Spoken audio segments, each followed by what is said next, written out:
Good afternoon, everybody. Once again, we've got mic holders. Jack's over here. John's on that side. Coach Jay Neiman is the coach for tomorrow on Zoom, 11 o'clock. And for next week, with it being a short week, the only change will be no assistant coach on Wednesday. It'll be a normal Tuesday press conference and players available on Tuesday. So with that, we'll get with Coach. Thanks, Matt. Afternoon, and like always, just talk a little bit about last weekend and then turn our attention to Illinois, the game this week. So before I do that, I just want to extend some congratulations. Originally, it's going to be to Cooper, but I'm going to trump that with Aaron Kampman, as announced today that he's going to be inducted in the Packer Hall of Fame. So really happy for him.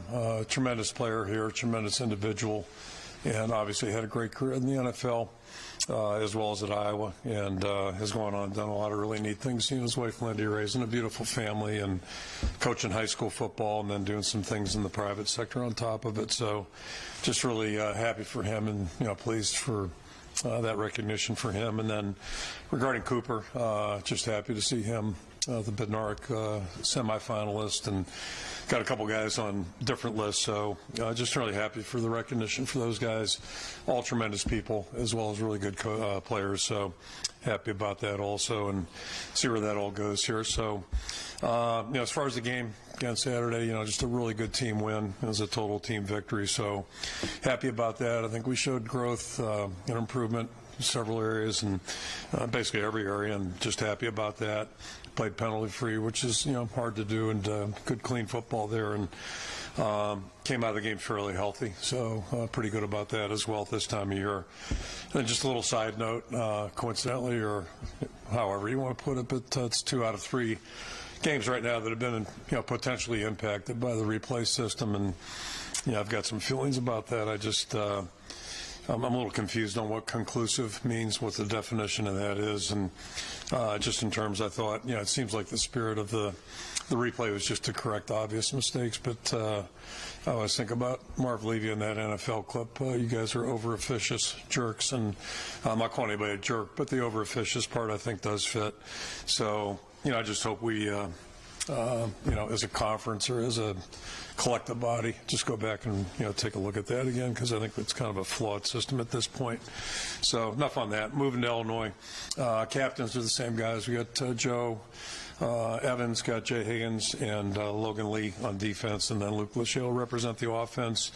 Injury-wise, we get Stylianos back. He should be healthy, back practicing now, and then I don't see Bo Stevens making it for sure, and then Deontay Vine's very unlikely, so we'll just see how that goes. But otherwise, I think everybody's got a chance on that. So, obviously, know Brett, Coach Bielema, know him very well, known him for a long, long time, and he was a player here when I was at the tail end of my time as an assistant. He's done a great job as an assistant, and he's had 3 coaching jobs, head coaching jobs, and been very successful everywhere.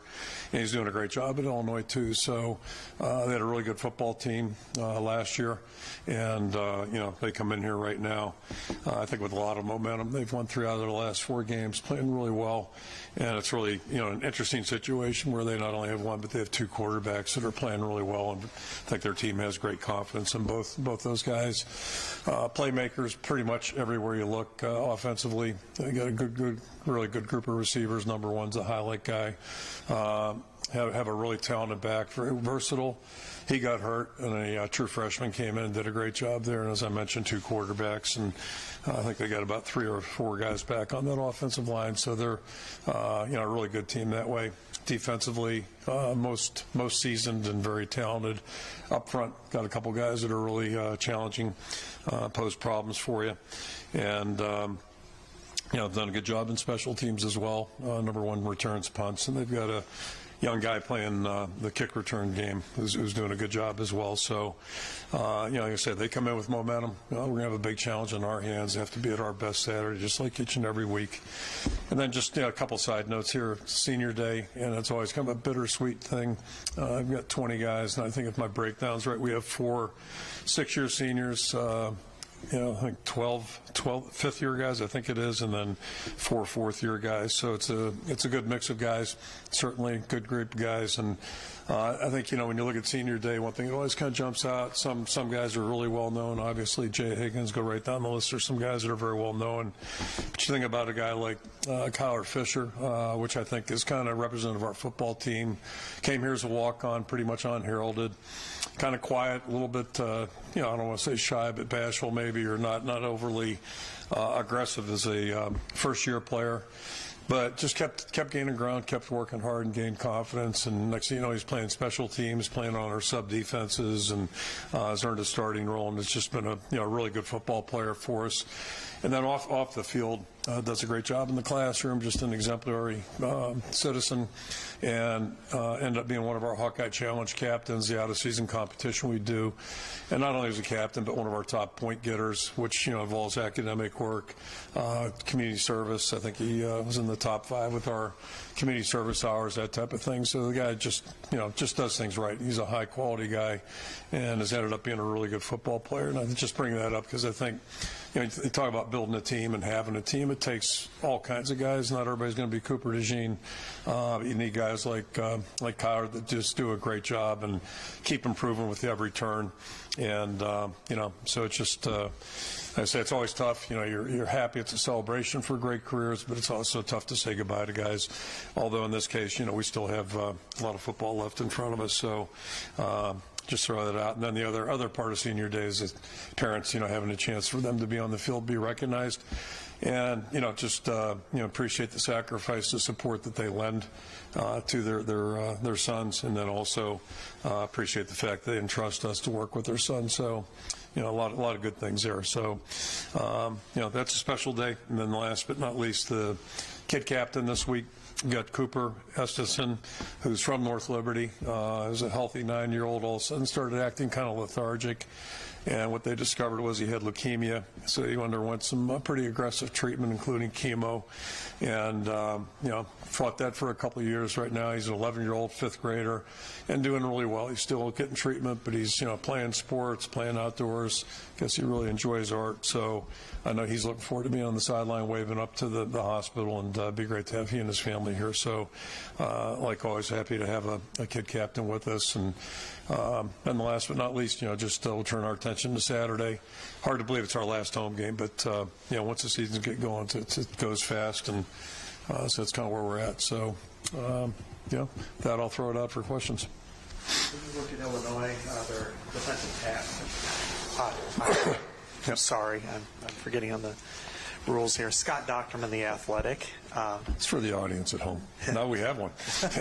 Didn't have one 10 years ago. Right.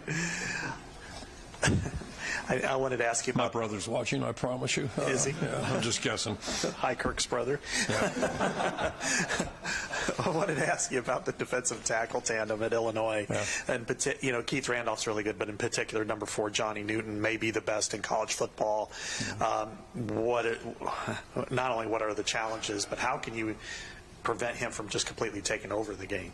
Yeah, our guys are going to have to be at their best, and he's typically into the boundary, so he'll play over both sides, left and right side.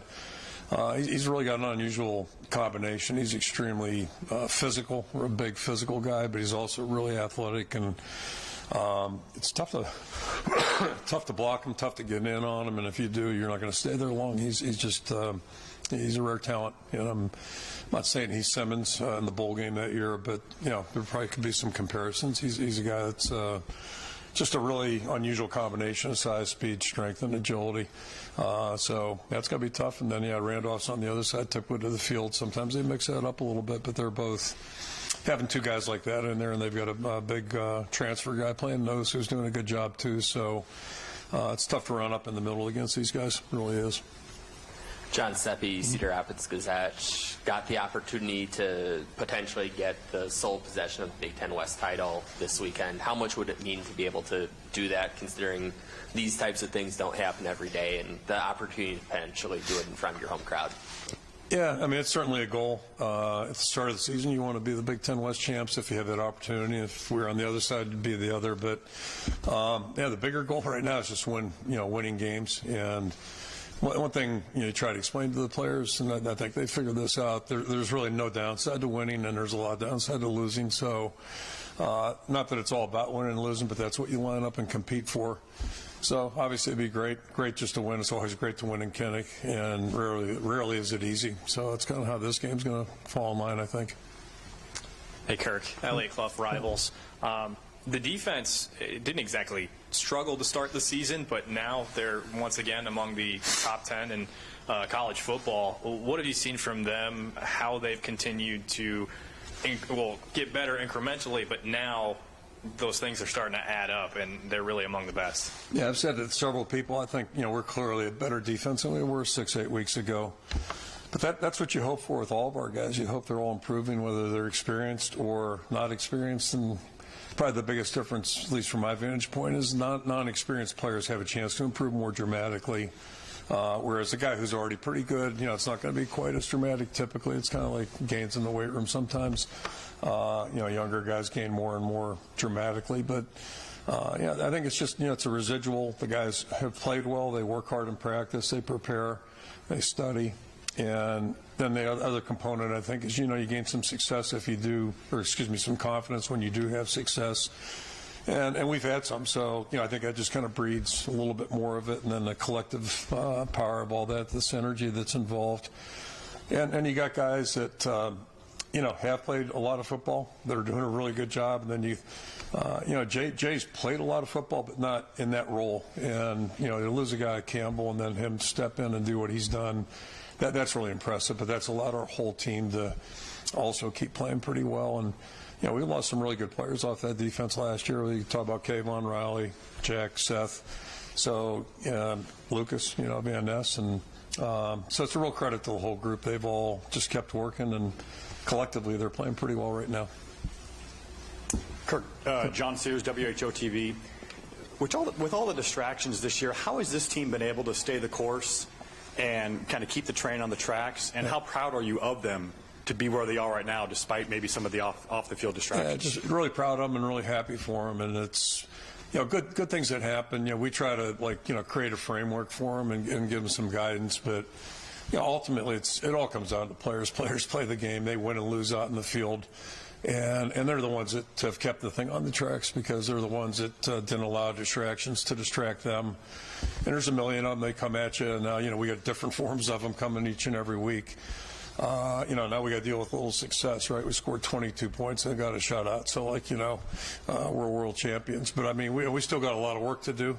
And I think they understand that. And, but it ultimately gets down to the players. If you have the right kind of guys on your team, you got a chance to do some good things. And I don't know how good we are, but we're becoming a really good team in terms of teamwork part of it. And, the rest of the stuff will just play itself out on the field.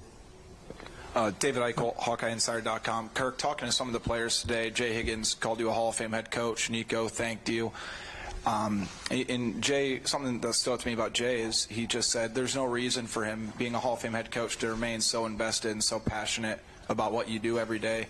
Just kind of curious for you, where does that kind of just passion come from or derive from? Yeah, it sounds like he wants me to retire. Is that what he's getting at? Call me old or what, It's just what I like, and kind of in a nutshell, there's fewer and fewer things I enjoy anymore, quite frankly. I can go off on a tangent on that one for about a half hour about college football. But the thing that hasn't changed since 1981, really, and I'll go back a year before that. My first year in college football was 1980 at Pitt. I still talk to guys on that team. That's however many years ago, 43, 44 years ago. We had really good guys at Pitt, and we had outstanding guys my 34 years here. So, that's really that's the best part of coaching. It was the best part of teaching when I was a teacher. And, it just kind of, I guess that was my niche. And at least I was lucky enough to find it. And I've been lucky enough to be around really good people. So it's what I enjoy. I enjoy being on the field, enjoy being in this building. A lot of the other nonsense, it is what it is. And it's just, life changes and there's all kinds of stuff going on. But, I've been really lucky to be in good places with good people, and that's common denominator. So, Yeah, we eat pretty good. I like food still. All right, get ice cream every now and then and some other stuff. So it's all good. And the weather's been great. Like, we've had one really cold day so far this season. 2 weeks ago today. Other than that, it's been great. Coach Matt Randazzo, WQAD. You've had Logan Lee running around here for 5 years now. I think he came here as a kid trying to figure out a position, and he's started a lot of football games for you. What kind of impact has he had on the field and then off the field in this locker room and in this program? Yeah, coincidentally, I just mentioned Aaron a little while ago, Aaron Campman. And when Aaron was here, he was, like a 45-year-old guy on our team. He was married to, coincidentally, as an underclassman. He and Lenny got married, I believe it was spring of their junior year. And the parallels are pretty uncanny. I mean, they're both just really mature, beyond their years, focused. You worry about those guys having enough fun sometimes. Like, did they miss out on some of the good stuff you do in college? But they both seem, I know Aaron turned out pretty happy and pretty content, and I think Logan is too. But he just came with an unusual maturity. So he's really been a good guy that way. He's gone through, like a lot of guys, going through the hardships. He's had injuries, surgeries, which, again, that's kind of like the people forget about what these guys go through physically. The hard work involved, coming back from rehab, he's done all that. Always had a great attitude, and it just continues to grow. Great leader. And to your point, like when we came out, we weren't sure what he was. We knew he was a football player. We just didn't know what. And, it's been fun to watch him go from a guy who's a little bit robotic and mechanical early in his career to being a really good football player and a really good defensive lineman. But you can't do it if you're not on the field. He missed a lot of time, so, playing catch up. But, boy, he's played really well now for a couple of years, and we'll miss him on a lot of levels, his leadership, all the besides being a great player. Tom Kakert, Hawkeye Report. Phil Parker was nominated for the Broyles Award again this year, and 10th year in a row, just came out. He had no idea that he had been nominated when he walked by a little bit ago. But just the importance and what your defense has done, in the last month with just one touchdown allowed. On that topic, I just tell Rita to hit the resend button from last year or the year before. We won't win it because we're not. It is what it is. But he's done a great job coaching, and he's been here all 25 years. I appreciate that. He's had two jobs since he became a full-time coach, which I think says a lot about him and his career. He's been invited to stay both places, and because he's phenomenal. He's an outstanding coach. And, the proof's in the pudding, just the way those guys have played. It's really very impressive. It's a team effort. I'm sure he would tell you that, or has told you that. But, he certainly learned well from Norm. Norm was the all-time best, and we've been very fortunate to have a real, continuity in our system. And it's worked out for us. They continue to tweaking it, looking at it, adjusting it. You have to, because things change. But it's still pretty much, the way it was 25 years ago. Obviously a little bit better now, but Phil's done a great job. John Patchett, Hawkeyes. Mike, for those of us who have to make predictions for Saturday's game, which version of Deacon Hill do you expect to show up? The first half version last Saturday or the second half? And why? Of them or us, our first, second. Yeah. Like, it all goes together. It all goes together. What happened in the second half is just it's a process. You just keep playing. And then hopefully you're learning during the game, and just you just keep chipping away. But I thought from the start, like, we were playing better than we had played offensively, and defensively we were doing a lot of good things. So and the special teams were contributing. So that's kind of how we play, and hopefully you get better as the game goes on. No two games are really the same. They all got a life of their own. So you play them as they play out. But in a perfect world like that was what we're looking for. Just try to keep chipping away and just keep getting a little bit better, and at some point you build a lead. And I saw the stat about us being whatever it is, 70-2, I think, with 8-point leads. So it's better to play the lead, no question about it, and that's something we're always trying to do. But it's not, it's easier said than done sometimes. Tyler Tashman with the Des Moines Register. Wanted to ask about Nico. What all do you remember about him, like, early in his time at Iowa, and are there just any kind of favorite stories or anything you can share about him? We liked him in high school, but then we encouraged him to do a year of PG, and he did that. Avon Old Farms, who my running mate in college. We actually went to Avon Farms, a great lacrosse player, guy named Jeff Brown. So Nico went there, and then we recruited him. So, you know, since he's been here, he's been fantastic. He's really done a good job. We probably should recruit him out of high school, quite frankly, in retrospect, but it's all worked out. And it seems like he's getting a little turbo boost here the last couple weeks. He's got a little, you know, looks like the 22-year-old Nico instead of the 28-year-old. But anyway, no, he's just a great guy. He's got a great personality. He's a great guy, and I think our season tickets have increased dramatically since he joined our team. I think he has an entourage, like 50 people, 60 people come out here every game. It's crazy. So he's pretty popular at home, too. And his dad was if you talk to the former baseball coach at UConn, there are two people on his all-time favorite list, and Nico's dad was one of them. He's a catcher and just a tough, competitive guy. And I think Nico certainly fits in that. He's done a great job for us. Yep. Mitch Vick from KGAN. Is Noah going to get to go through senior day at all? Does he have any role? Yeah, absolutely. He's more than earned that. And yeah, I did my little 3-minute, you know, documentary today on the Big Ten Network about that whole situation. So I'll probably just keep my mouth shut. But it's yeah, I mean, he is so respected by everybody in this building. And you know, again, I mean, I'm not minimizing speeding tickets, but that's really what this thing was the equivalent of. So, yeah. It's tough. Yeah, I'm sorry. Yeah.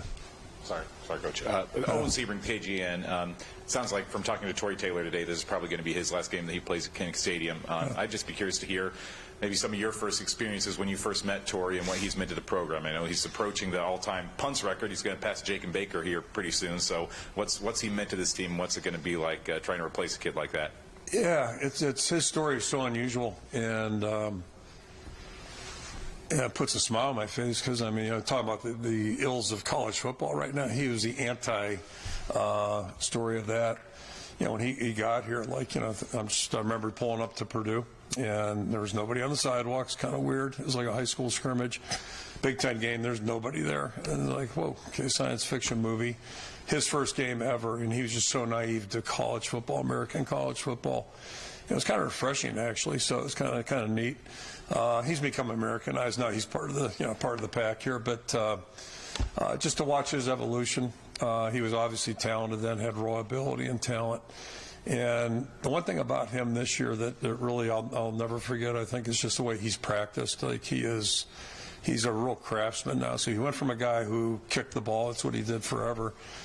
Grew up doing that, you know, punting the ball and all that stuff. But now he is like just he has such clear focus and intent every time he's out there at practice.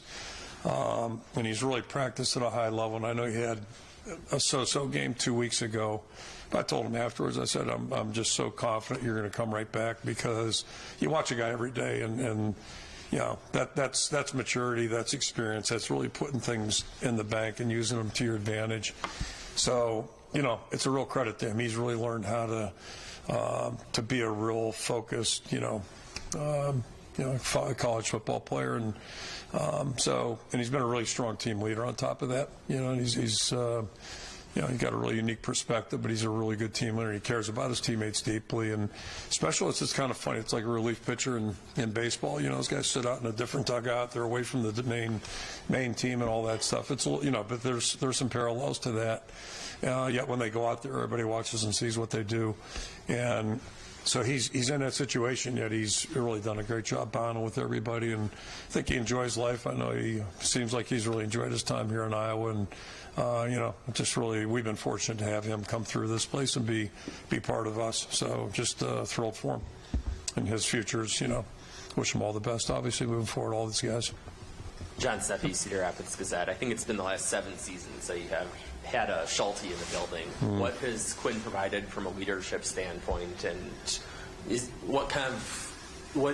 it kind of something that you know what you're getting when you have a high school coach who's been as productive as Dwayne's been, and you're getting his kids? Yeah, I think there's some commonalities there over time. You know, you think about Drew Tate's dad. Stepdad was a coach, and I can go right down a list. I remember coaching Mike Devlin here. His dad was a career coach, great guy, John Devlin. So, yeah, I think when they grow up around it, And part of the advantage for a coach's kid is they see the hard stuff, not just the good stuff or the easy stuff. They're not fans. Like, they don't just show up at the stadium, oh, this is nice, everybody's got game uniforms on, all that stuff. They see the tough part about competition and the disappointments, all those things that come with it. So I think they have a little different perspective maybe. And, you know, Dwayne's an outstanding coach, not a good coach, outstanding teacher. And all that whole family is first class. They're just tremendous. So, and then, you know, Q's done a great job. We talked about Kyler coming as a walk-on, and, you know, he kind of come in quietly and all that, but you just watch him gain confidence each and every year. And he's worked extremely hard, like Kyler, like all these guys. They work so hard. So that's the fun part, whether it's Tory, all the guys we're talking about, where they are 4 years after they get here, or 5 years. It's a big difference, and, you know, it's kind of a neat thing to see. Hi, Kirk. Jack Leader with KCRG TV9. We were joking with some of the guys that, you know, they were saying they're not exactly excited to run out of the tunnel if, you know, in case they show too much emotion. You've been through a lot of these senior days. What do you tell them about kind of balancing the taking it all in, which I know is important, but balancing it with putting it aside once the game starts? The best ways to do that. Yeah, that's hard. I mean, it's easier to talk about it and say, here's what you ought to do. But I think it's kind of interesting to hear, like, the first time they come out in the swarm is usually a pretty emotional thing for them and their parents. And then, you know, you close it out at the end of your career the other way. You come out without a swarm and get introduced, and it's probably more moving. And I've done it as a parent 3 times. So it's a pretty special thing. So there's going to be those highs and lows that they got to go through, and then, yeah, somehow they got to scramble and recover. And I think we got 5-8 minutes there to get their stuff back together. But it's easier said than done, and it is emotional. So, yeah, I don't know. I wish I had the answer. 25 years still searching. So. Blake Hornstein, Hawkeye headquarters. Coach, I know you've said in the past that, you know, when it comes to the pantheon of great Iowa punters, Reggie Roby's one and everybody else is too. But when it comes to fan favorites, you see the shirts. You know, when Tory's name goes up on the jumbotron, everybody goes crazy. Even 3 and outs, you know, Tory gets the pop. I mean, as far as fan favorites go, where does he stand among the players that you've seen and coached over the years? Yeah, I'm in that fan club too. Okay, just so you know that. But in fairness to Reggie, like, we didn't have social media and all that stuff going on back then. He'd probably sell a few T-shirts too. And one thing I've always said about Reggie, you know, I got here his last 2 years, but I've heard about his prowess in high school. He probably could have been all Big Ten at several positions based on what I know, maybe a couple sports. I mean, he was just a great athlete. And I'm not suggesting Tory's not, but I mean, Reggie Roby was, and he was a first-class guy, like, just a great guy. So, I mean, he was in a real special tier. But, you know, I tell you, Tory with every step, and Jason Baker, you know, had a pretty good NFL career too. So it's, you know, those are pretty good names you're throwing around. But yeah, Tory, and plus, you know, he's got the advantage of being Australian, right? He's got the accent, all that stuff. He's got great personality. So I think, you know, he's just a likable person. You really got to like him, and I especially like him when he punts the ball really well. I have a, you know, fondness of people like that too. So it's pretty good. Yeah, he's a great story. I'll go back too. I think, you know, whatever the technicality was, he couldn't, you know, collect money whenever it was a year ago, you know, and donated it to a really worthy cause, you know, with the heartbeat deal. So, yeah, I think it tells a little about the kid too, just how he's wired, how he's been raised. He's got a great family, and, you know, so it's a pretty special thing. Any more questions? Usually starts at home. Yeah, it usually starts at home. I don't know whether or not to combine them, but they'd be too different here. But I'll start with this one. With Joe Evans is another great story. You've built your career on great stories like that, as much as anything.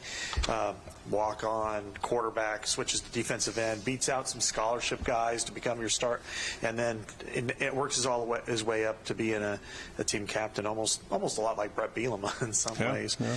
But you know, when you look at Joe Evans, you know, is he the type of story that you can share with guys yet to come here because of the way he's worked his way and then become, you know, really important player for you? Absolutely. And I think he's really representative of the kind of guys we're looking for. I remember when he did come, and first you hear about him in meetings, and then, he comes in and all that. You meet the guy, and it comes from a great family. His dad's an educator, great family. And but I'm thinking to myself, okay, so, what are we going to do with this guy? Linebacker, quarterback, he's not very tall, all that stuff. Until you see him on the field. And the first time you see this guy on the field, he is going 100 miles an hour, just had great tempo. And it's kind of funny because when he showed up the first time, I looked at him like he was a 6-foot guy. And now when I stand around him, I'm looking at him going, I think he might be 6'4", but a lot of that's just perception because of the way he's had a career. And for the record, he's obviously taller than I am. So, I thought he was shorter than me. But as he kept playing, he kept going.